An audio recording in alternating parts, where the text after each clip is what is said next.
नमस्कार दोस्तों, स्वागत है आपका स्टेनो गुरु यूट्यूब चैनल में। दोस्तों आज की वीडियो में हम लोग प्रैक्टिस करेंगे 80 शब्द प्रति मिनट की स्पीड से डिक्टेशन। चाहे आप डीएसएसबी स्टेनोग्राफर की तैयारी कर रहे हो, हाई कोर्ट की तैयारी कर रहे हो, एसएससी स्टेनोग्राफर की तैयारी कर रहे हो या आरआरबी स्टेनोग्राफर, किसी भी स्टेनोग्राफर के स्किल टेस्ट की तैयारी कर रहे हो तो उसके लिए लाभकारी होगा। इसमें दोस्तों सभी प्रकार के मैटर को हम संकलित करेंगे एक साथ। आपको लीगल भी मिलेगा और एडिटोरियल भी, सब कुछ मिलेगा यहाँ पे। यह जो डिक्टेशन रहेगा ये हमारी मासिक पत्रिका का अंक 3 से प्रतिलेखन संख्या 5 और 6 को अब इस वीडियो में हम डिक्टेट करेंगे। और वीडियो अगर अच्छी लगे या बुरी लगे, जो भी आपको लगे, तो अपने सुझाव हमें कमेंट बॉक्स में ज़रूर देना ताकि हम आगे आने वाली वीडियो में और बेहतर कर सकें। इसका पीडीएफ दोस्तों आपको चाहिए तो वीडियो के डिस्क्रिप्शन में लिंक दिया गया है, वहाँ से डाउनलोड कर सकते हैं। तो ज़्यादा समय ना लेते चलिए शुरू करते हैं। Ready, start. हाल ही में भारत के विधि आयोग विशेष रूप से वाणिज्यिक मामलों, न्यूनतम लागत और हस्तक्षेप के साथ मध्यस्थता के माध्यम से दीवानी मामलों के शीघ्र निपटान के लिए प्रोत्साहित करने के लिए मध्यस्थता और सुलह अधिनियम 1996 के कार्यकरण के लिए व्यापक समीक्षा की।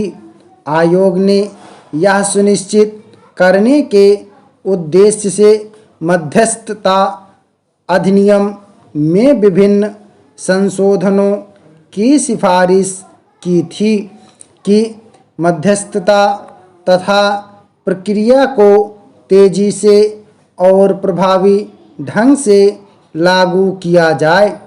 इसके बाद विधि एवं न्याय मंत्रालय ने पंचायत अधिनियम में संशोधन के लिए एक विधेयक तैयार किया है और संसद में इसे पेश किया है।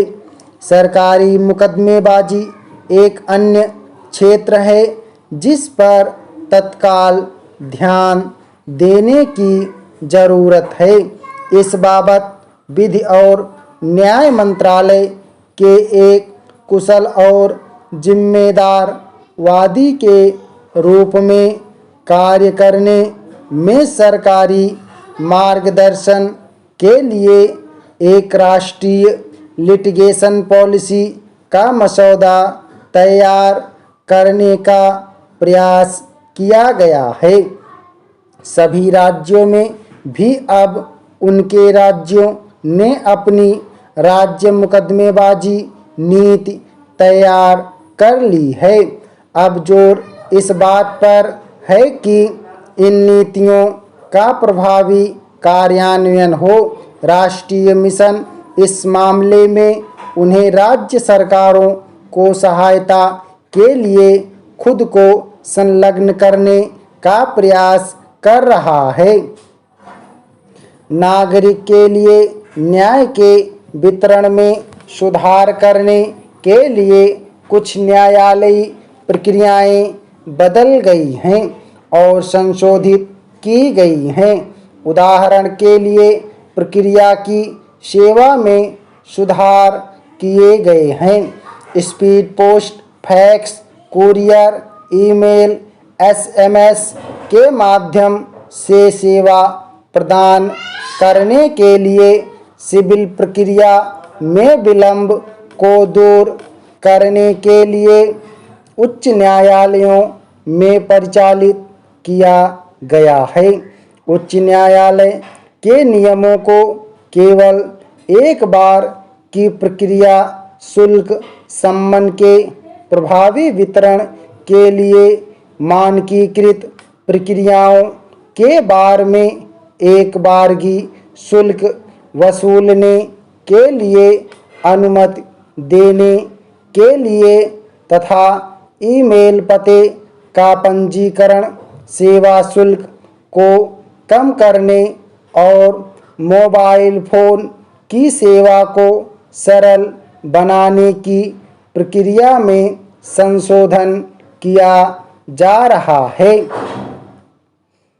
मामलों के निपटान में तेजी लाने की ज़रूरत को ध्यान में रखते हुए दंड प्रक्रिया संहिता में प्रावधानों को शामिल करने के लिए समीक्षा की गई है।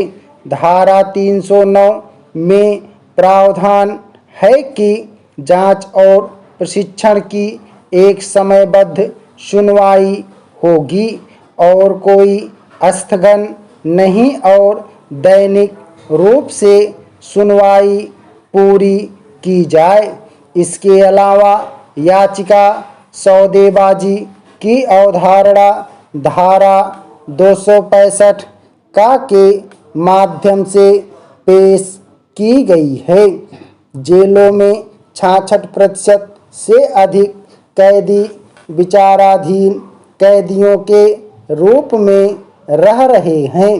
यह देखते हुए सरकार CRPC की धारा 436 का के अनुसार उन व्यक्तियों की रिहाई को प्राथमिकता दे रही है जिन्होंने अपनी आधी या आधी से अधिक सजा पूरी कर ली है।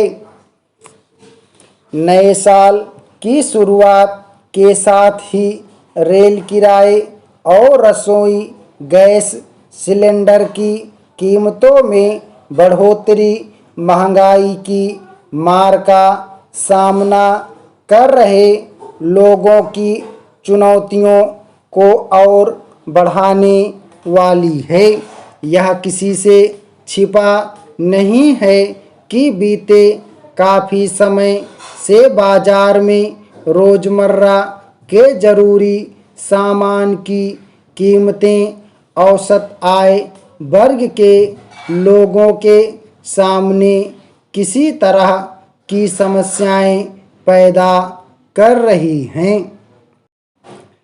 ऐसे में भारतीय रेलवे ने बुधवार से यात्री ट्रेनों में 1 पैसे से लेकर 4 पैसे प्रति किलोमीटर तक की बढ़ोतरी कर दी है। गैर वातानुकूलित और वातानुकूलित ट्रेनों में अलग अलग श्रेणियों में सफ़र के लिए 1 से 4 पैसे प्रति किलोमीटर के हिसाब से प्रथम दृष्टया यह बढ़ोतरी बहुत ज़्यादा नहीं लगती है, लेकिन यह राशि दरअसल 1000 किलोमीटर की यात्रा के लिए 10 रुपये से 40 रुपये तक होगी। माल भाड़े में फ़िलहाल कोई इजाफा नहीं किया गया है, लेकिन यात्री किराए के बारे में ताज़ा फैसले को लेकर सकारात्मक संदेश नहीं गया है। इसी तरह LPG सिलेंडरों पर भी प्रति सिलेंडर 19 रुपये की बढ़ोतरी कर दी गई। पिछले 5 महीनों में LPG सिलेंडरों की कीमतों में 140 रुपये का इजाफा हो चुका है। हालांकि ट्रेनों के किराए में वृद्धि को लेकर संकेत कुछ हफ्ते पहले ही मिल गए थे, लेकिन उम्मीद की जा रही थी कि लोग अभी बाजार में लगभग सभी वस्तुओं की कीमतों में उछाल से उपजी जिस तरह की समस्याओं से जूझ रहे हैं, ऐसे में सरकार शायद थोड़ा इंतजार करे, लेकिन इस घोषणा से लोगों के बीच निराशा ही फैली है। दरअसल पिछले कुछ समय से रेलवे के परिचालन में खर्च और आमदनी के अनुपात को लेकर कई तरह की व्याख्याएं सामने आ रही थीं। यह बताया जा रहा था कि अगर खर्च के मुकाबले आमदनी संतोषजनक नहीं है या कम है, तो किराए में वृद्धि ही एकमात्र उपाय है। लेकिन घाटे की भरपाई के लिए अन्य व्यवस्थागत कमियों को दूर करने के बजाय क्या किराया बढ़ाना ही एकमात्र उपाय है? अगर किन्हीं वजहों से ट्रेनों की लेट लतीफ़ी या बड़ी संख्या में उनके रद्द किए जाने के मामले बढ़ रहे हों तो इस समस्या का समाधान किराए में बढ़ोतरी से कैसे निकाला जा सकता है? जब लगभग सभी ट्रेनों में आरक्षित टिकटों के लिए लंबा इंतज़ार करना पड़ रहा हो या फिर टिकट मिलना मुश्किल हो गया हो, फ्लैक्सी या प्रीमियम टिकटों में निर्धारित से ज़्यादा पैसे चुकाना पड़ता हो, साधारण डिब्बों में क्षमता से काफ़ी ज़्यादा यात्री सफ़र कर रहे हों, तो ऐसे समय में आमदनी से कमी होने और इसकी भरपाई के लिए यात्रियों पर बोझ बढ़ाने की तुक समझना मुश्किल है। स्टॉप। ओके दोस्तों, इसमें कुल जो है वो 465 शब्द आए थे, 865 शब्द आए थे। ये आपके प्रतिलेखन संख्या 5 और 6 से डिक्टेट किया गया था। इससे पहले हमने 1, 2 और 2, 3 को कर चुके हैं, 3, 4 को। आज का जो डिक्टेशन है वो 5 और 6 का है। ये मासिक पत्रिका खंड 3 से है।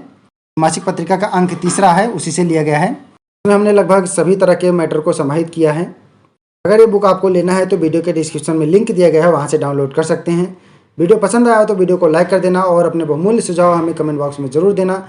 बाकी स्टेनोग्राफर से संबंधित कोई भी जानकारी या सुझाव के लिए आप हमें मेल कर सकते हैं। हमारी मेल आईडी है studyforstenographer@gmail.com।